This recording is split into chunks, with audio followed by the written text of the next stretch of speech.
Thank you for joining us. Excited to be here with a very esteemed panel. My name is Niall Murray. I'm from Murray International. We're based in Macau, and we do integrated resort development and openings. And very excited to talk today about slot machines 2.0, revamping the casino floor experience. I'd like our panel to introduce themselves briefly to you. Just give us a couple of lines and say hello. Kenny?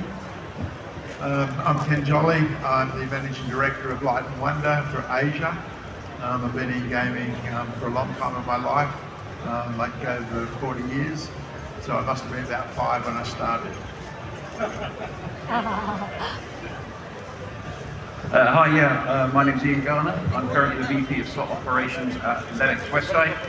I've been in the slot business in Asia for over 20 years with Macau, Vietnam, Singapore, and the lovely Philippines. Hi, I'm Mary Mendoza, the Managing Director and Principal Consultant at D Platinum Strategic Consulting Group. We work together with operators and as well as suppliers in order to support them with their needs related to slots market, casino operations, mainly on the land days.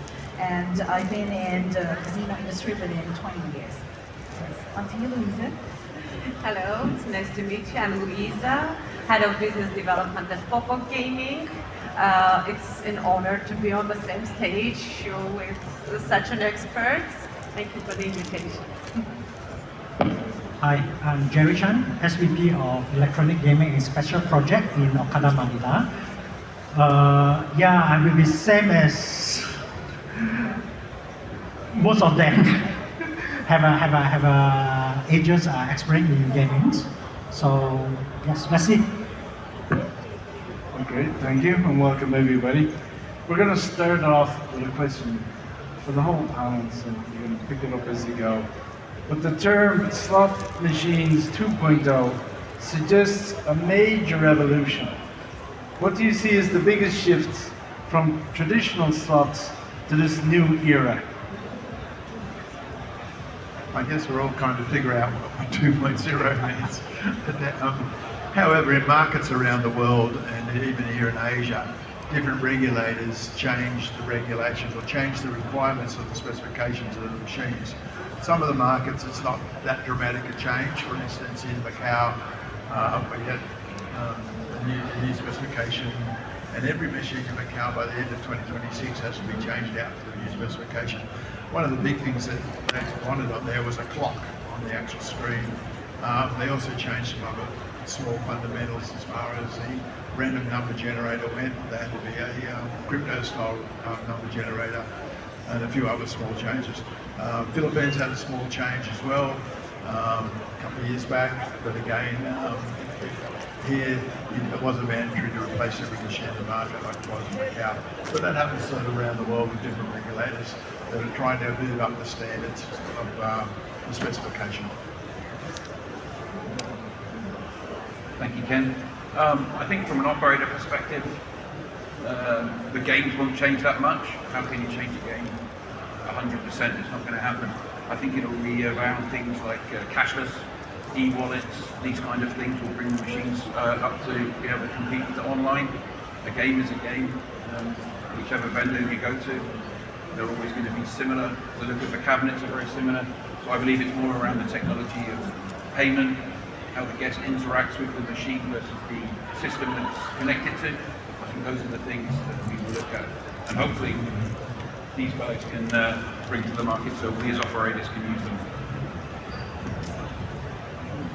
So slot machines 2.0. Well, in fact, having been in the business for some time and working together with my colleagues related to slot machines and table games, we've seen a few evolution. And one of the things that we've recognized is it all depends on, number one is the market, and second, it also depends on the regulatory requirements. Because there are some things that we'd like to innovate, but we couldn't really innovate because of the changes from the regulatory. However, one of the things that we've noticed is related to different jurisdictions.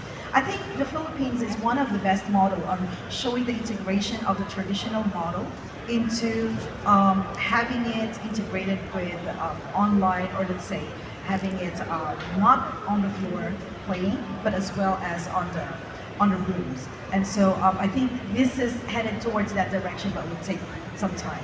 This is my perspective from our consulting business.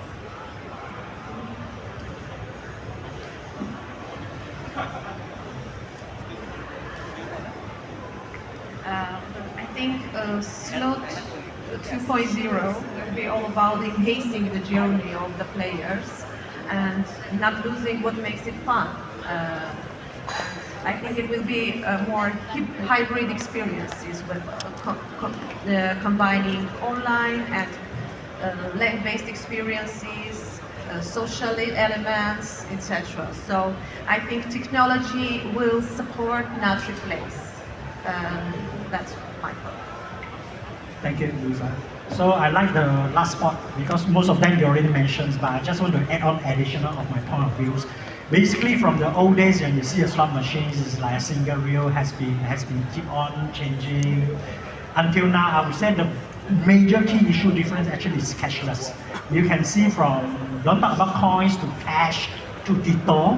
Now everyone is looking for cashless. There's a reason behind by using cashless is because like we are evolving. We try to use cashless to integrate between land-based and online to merge together.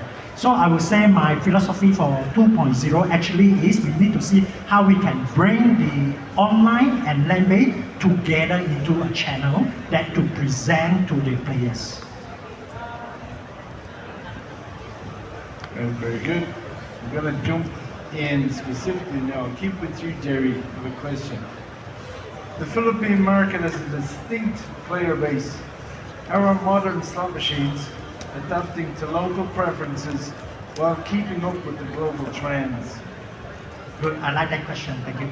Basically, to me, personally, I don't think so there's a difference, to be honest, between Philippines or in Malaysia or Singapore or whatever. But if you say you want to add some salt and pepper to sweet the market taste, I would say it's like the manufacturer can come up with something like a Filipinos culture, the scatters or the things that related to Filipinos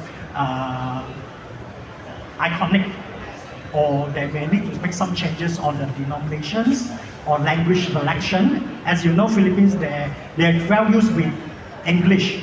But if you think that we can do some Tagalog, you think it will be more friendly and more attractive for them, so we be like paying respect because we do the Chinese for Macau market. But we didn't think about doing a Tagalog for the locals market. Second things I would say is to add is like the risk appetite. Because Philippines people, I feel personally, they like medium volatile game. Maybe need to fine tuning some of the games, but high volatile or low volatile. But medium is the sweet spot, and then maybe with more mini or regular, frequent, small amount of price can be hit. This is what I'm thinking. But overall, it's more or less similar. And based on the current technology of the machine that's been developed by most of the manufacturers, the cabinet design, the lighting, the visual, the UI, UX, the sound system, everything is, to be honest, is part of the global market. And Philippines, they also love those type of visuals and graphics and the design by the manufacturers.